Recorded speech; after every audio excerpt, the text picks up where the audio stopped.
Hey everybody, Sinister here. Welcome back to our Dyson Sphere program. Let's play on the In for the Win channel. So we're basically in that endgame phase now. We're just slowly unlocking everything else in the talent trees and the upgrades in the technology. Couple more things to get here. But basically, I want to actually step it up and get some other stuff being produced, mainly like the artificial star, which requires a fair bit of antimatter fuel rods, which really actually comes from the photon production via our ray receivers. So again, this is getting a little bit more technical now here. I mean, I'm getting to understand it a bit more. Like I'm actually producing 1.2 gigawatts now. So when we go out of here and we look at this bottom number is what it's producing. Now, if I understand this correctly, I think these ray receivers actually want a total of 2.57 gigawatts so that they can run at full efficiency, and then it would actually produce the maximum amount of critical photons. I think that's what's happening. Right now, I'm getting plenty, it looks like. I don't have much need for the more. Well, I do, but I don't want to starve anything, right? So basically, um, I want to increase production of these in the long run, but then what that means is I need to get more, um, get more not spheres.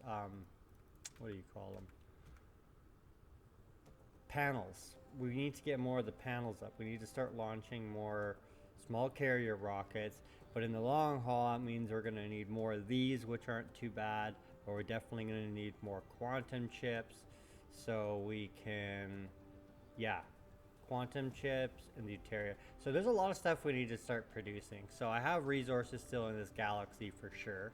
I'm just finishing off vein research, but I think the best option right now is to actually start exploring the galaxy universe. So I've already been to a couple planets.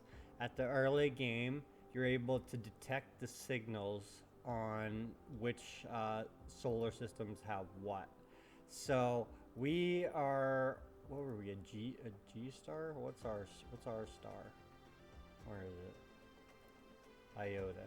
Can I even select it from here? G type. So we start orbiting around a G type star. So after doing a little bit of research and looking around, there's different stars that have different stats here, like luminosity. So I think you're able to detect these stats, yeah, no matter how far the star is, right? You can see what class it is, and you can see its luminosity. So I guess that determines how much power you really get out of it. But then, there's other factors that go into when picking a solar system. So right now for me, it's not so much about the star type, it's more about what resources I can get. So there's this system Asara over here that I've been to. There's another one, Nagi Minoris, and they seem to have some pretty good resources. Um, and they're both K-type star. Or no, Asara is a K-type star. This one's a G-type star. So for my sake here, I decided to head over to Asara, and I'm gonna do a setup there mainly because of the optical crystals and the organic crystals. I find these are both a pain to create. Casimir crystals, and so basically finding these and fire ice is going to help me with production, plus it has all the other base stuff, so I chose that. Now and then I chose it secondly because it's a K-type star. That way it's just a little bit different than the original G-type star. So eventually I'm going to want to set up on a B-type star, and that's my style. There's a red giant over there, but basically for now we're going to pick close to. We're not going to go super far out. Right now we can't really tell what these stars have other than their luminosity. So which is the best one? Not a black hole. What did they say? O type? white dwarf that has like super low luminosity. Well, so basically, let's talk about a little bit about space travel and why I chose that planet. B type. There's probably only like, oh, I think there is only one O type star. When I go back to, there's an F type star. No. Anyways, I'll dig deep. Figure. Oh, see, O type. Luminosity 1.9. There we go, 2.4. So that I think is what's really going to affect your star's production. But so the other thing, I figure I'll just do a quick little demo. I did release a little tutorial video for people who want to just get straight to it. But some people just don't get the concept of space flight very good, the space warping. So I'm going to head over to Asura really quick. So actually, you know, I always do that, but I want to go to view and I just want to set it right to the planet I want to. So you can click right on, I just call it Kage. I changed the name, but I'm going to set the indicator to Kage because that's where I want to go. And then see, I haven't found one yet, but there's more stats here about how the planet tilts and about how you can pick out the right planet for what you want to do in your solar system. But for now anyway, what I'm going to do is we're going to lock onto Kage. I'm going to boost into space, fly out of orbit, get some speed going, press shift. Basically just center your screen and make sure you have your space warpers equipped. And then, see, I'm still in this planet's orbit. It won't let me launch right now. No. There we go. So once I was far enough out of those planets' orbit, I'm now entering space warp mode. So you can't really zoom in and out. You can kind of look around, but you actually can affect where your tunnel goes, right? So when you move the keys around and you look up and you look down with the, you'll get the hang of it once you start doing it. But you see the tunnel out is like, it's actually coming out different points. So I want to lock it on Asura, and then it's slowing me down automatically, I'm pretty sure, because I'm not doing anything.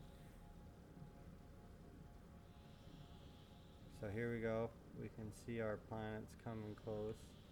There's another name in the way that I don't like, but OR, I think that's the far planet in the system. So, but here we go. So I'm kind of aiming to Kage. I'm getting really close. We're getting ready to hit cap locks. Ready? Boom. There you go.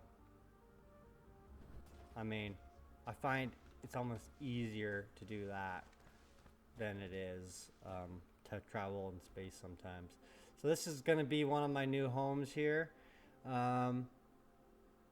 Orbital radius, rotation period, orbital inclination. So this stuff's going to come into play later when you're actually determining where you want to put your ray receivers, your EM rail launchers or whatever, because I guess that inclination and stuff will affect how, what's the best way to put it?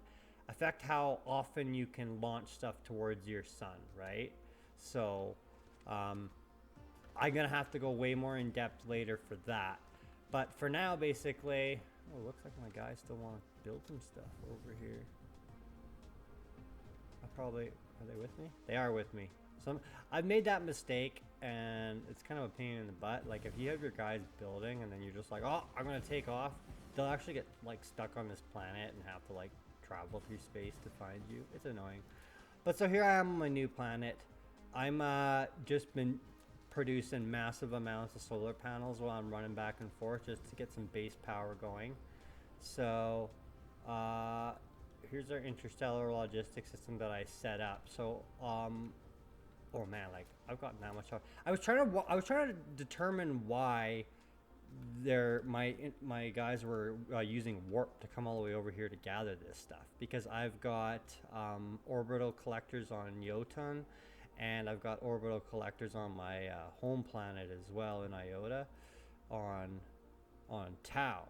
So I was trying to figure out why they were going all the way across space to collect, but it must be just because they can.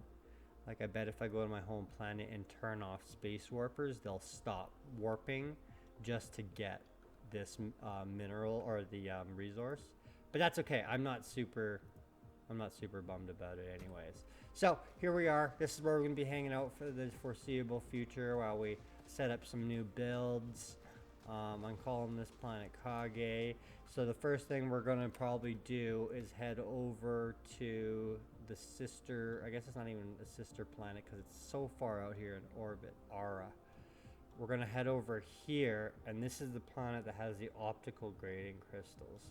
And it's actually got a fire ice vein. I didn't even realize there was a vein. I thought you could only get it from the giants. So anyways, I'm gonna probably do that in the off time, set up a little logistics transfer station between Ara, just so we can start bringing these crystals here, and then we're gonna do most of our actual production on Icarus.